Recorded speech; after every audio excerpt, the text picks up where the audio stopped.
Hello everyone, welcome back to my channel. നമ്മൾ എല്ലാവരും Hollywood മൂവീസൊക്കെ കാണുന്നവരാണല്ലേ. മിക്ക ഹോളിവുഡ് മൂവീസിലും ഒരു മേജർ കോൺസെപ്റ്റാണ് ഏലിയൻസും പിന്നെ അവർ സഞ്ചരിക്കുന്ന അവരുടെ സ്പേസ്ഷിപ്പും. നമ്മുടെ ഭാഷയിൽ അതിനെ UFOs, അതായത് അൺഐഡന്റിഫൈഡ് ഫ്ലൈയിങ് ഒബ്ജക്ട്സ്. പക്ഷേ യഥാർത്ഥത്തിൽ ഏലിയൻസ് ഉണ്ടോ? നമുക്ക് ഉടനെ തന്നെ ഇത് യാഥാർത്ഥ്യമാണോ അതോ വെറും ഒരു കെട്ടുകഥയാണോ അതോ വെറും ഒരു സങ്കല്പം മാത്രമാണോ എന്ന് അറിയാൻ പറ്റും. So welcome again.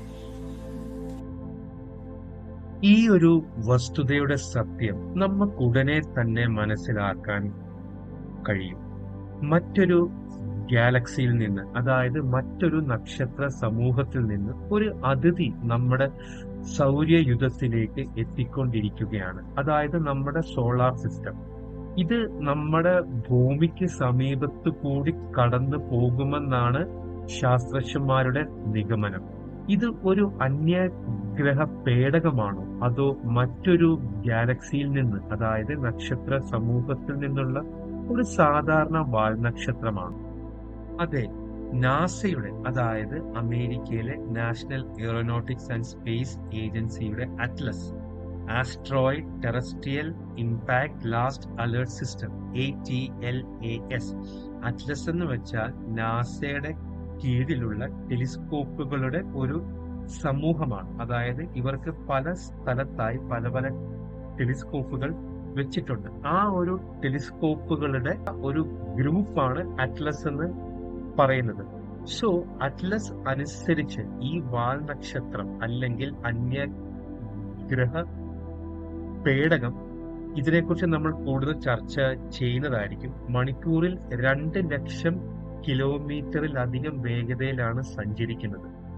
ഈ വസ്തു ഡിസംബർ പകുതിയോടെ നമ്മുടെ ഭൂമിയുടെ അടുത്തെത്തും. അടുത്തു എന്ന് പറഞ്ഞാൽ ഭൂമിയിൽ നിന്ന് 270 ദശലക്ഷം കിലോമീറ്റർ അകലെയാണ്. ഇത് സൂര്യനേക്കാൾ ദൂരമാണ്. ഈ ഒരു ബഹിരാകാശ വസ്തുവിന്റെ പ്രത്യേകതകൾ എന്തെന്ന് വെച്ചാൽ, ഒന്ന്, ഈ വസ്തു സൂര്യന്റെ ഗുരുത്വാകർഷണ വലയത്തിലല്ല. അതിനർത്ഥം ഈ വസ്തു സൗരയുധത്തിന് പുറത്തു നിന്ന് മറ്റൊരു നക്ഷത്ര കൂട്ടങ്ങളിൽ നിന്നാണ് വന്നത് എന്നാണ്. സൗരയുധത്തിന് പുറത്തുനിന്ന് വരുന്നതായി മനുഷ്യൻ കണ്ടെത്തിയ 3ാമത്തെ വസ്തുവാണിത്.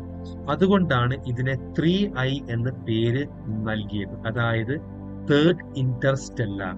അതിനാൽ ഈ വസ്തുവിന് 3I അറ്റ്ലസ് എന്നുള്ള ടെലിസ്കോപ്പിക്കൽ സമൂഹമാണല്ലോ ഈ ഒരു വാൽ നക്ഷത്രത്തെ അല്ലെങ്കിൽ ഈ ഒരു ബഹിരാകാശ വസ്തുവിനെ കണ്ടെത്തിയത്. അതുകൊണ്ട് ഇതിന്റെ പേര് 3I അറ്റ്ലസ് എന്ന് നൽകി. അടുത്ത പ്രത്യേകത എന്തെന്നാൽ ഈ വസ്തു വളരെ വലുതാണ്. ഏകദേശം 5.6 കിലോമീറ്റർ വീതിയുണ്ട്. ഒരു ചെറിയ നഗരം പോലെ. ഭൂരിപക്ഷം ശാസ്ത്രജ്ഞരും ഇത് ഒരു സാധാരണ വാൽനക്ഷത്രം മാത്രമാണെന്നാണ് പറയുന്നത്. ഈ വസ്തുവിന് ഒരു വാലുണ്ട്. ഗണ്യമായ അളവിൽ കാർബൺ ഡയോക്സൈഡ്, ഐസ് എന്നിവയുമുണ്ട്. ഈ കാർബൺ ഡയോക്സൈഡ് ഐസും അതിന്റെ വലിയ വേഗതയും ഈ വസ്തു അല്ലെങ്കിൽ വാൽ നക്ഷത്രം സൗരയുധത്തിന് പുറത്തു നിന്നാണ് വന്നത് എന്നിലേക്ക് വിരൽ ചൂണ്ടുന്നു. ഈ വസ്തുവിന്റെ ഹൈപ്പർബോളിക് പാത അതിനെ സൂര്യന്റെ ഗുരുത്വാകർഷണ വലയത്തിൽ പ്രവേശിക്കാതെ സൗരയുധത്തിൽ നിന്ന് രക്ഷപ്പെടാൻ അതിനെ സഹായിക്കുന്നു. അതായത് ഹൈപ്പർബോളിക് പാത, സഞ്ചാര പാത, ഹൈപ്പർബോളിക്. എന്നാൽ മറ്റൊരു കൂട്ടം ശാസ്ത്രജ്ഞർ പറയുന്നത് ഇതൊരു അന്യഗ്രഹ പേടകമാണെന്നാണ്. ഇതിന് വളരെ ശാസ്ത്രീയമായ കാരണങ്ങളും അവർക്ക് പറയാനുണ്ട്. ഈ കാഴ്ചപ്പാടിന് പിന്നിലുള്ള വ്യക്തി ഹാർവേർഡ് പ്രൊഫസറായ IV ലോബാണ്. IV ലോബ് ജ്യോതിഷ ശാസ്ത്ര സമൂഹത്തിൽ, അതായത് ആസ്ട്രോണമിയിൽ വളരെ പ്രശസ്തനാണ്.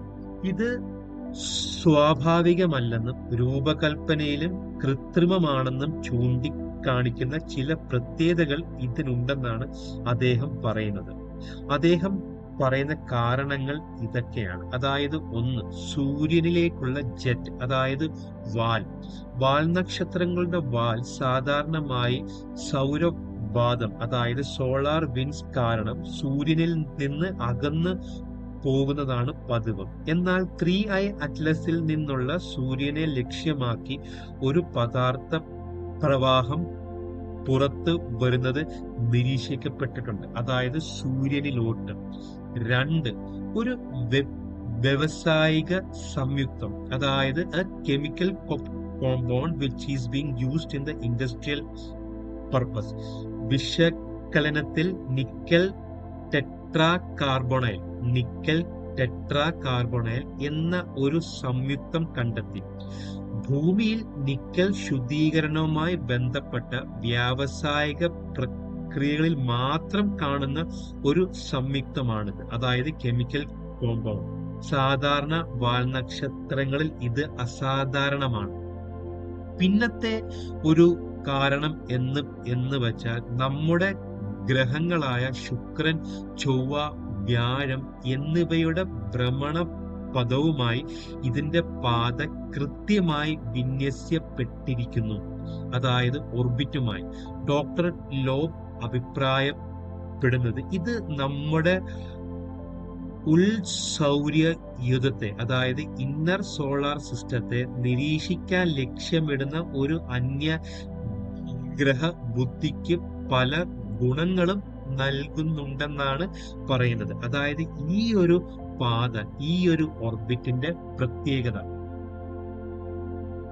അതിനാൽ നിർമ്മിത വസ്തുക്കൾ, വിപരീത ജെറ്റ് അല്ലെങ്കിൽ വാൽ, കൃത്രിമമായ ഭ്രമണപഥം തുടങ്ങിയ ഈ കാരണങ്ങളാൽ ഈ ബഹിരാകാശ വസ്തു നമ്മെ നിരീക്ഷിക്കുന്ന ഒരു ലക്ഷ്യത്തോടുള്ള ഒരു അന്യഗ്രഹ പേടകമായിരിക്കുമെന്നാണ് ഈ ശാസ്ത്രജ്ഞർ പറയുന്നത്. നക്ഷത്രങ്ങളിൽ നിന്നുള്ള ഒരു തരം ട്രോജൻ കുതിര പോലെ. അപ്പോൾ നിങ്ങൾ ഇതിനെക്കുറിച്ച് എന്താണ് വിചാരിക്കുന്നത്? ഇത് സൗഹൃദപരമായ അന്യഗ്രഹ ജീവികളാൽ നിറഞ്ഞ ഒരു അന്യഗ്രഹ പേടകമായിരിക്കണം എന്നാണ് എന്റെ ആഗ്രഹം. നിങ്ങളുടെയോ? അപ്പോൾ ഈ വീഡിയോ എല്ലാവർക്കും ഇഷ്ടപ്പെട്ടെന്ന് വിശ്വസിക്കുന്നു. നമുക്കെല്ലാവർക്കും അടുത്ത വീഡിയോയിൽ കാണാം. അപ്പോൾ എല്ലാവരെയും ദൈവം അനുഗ്രഹിക്കട്ടെ.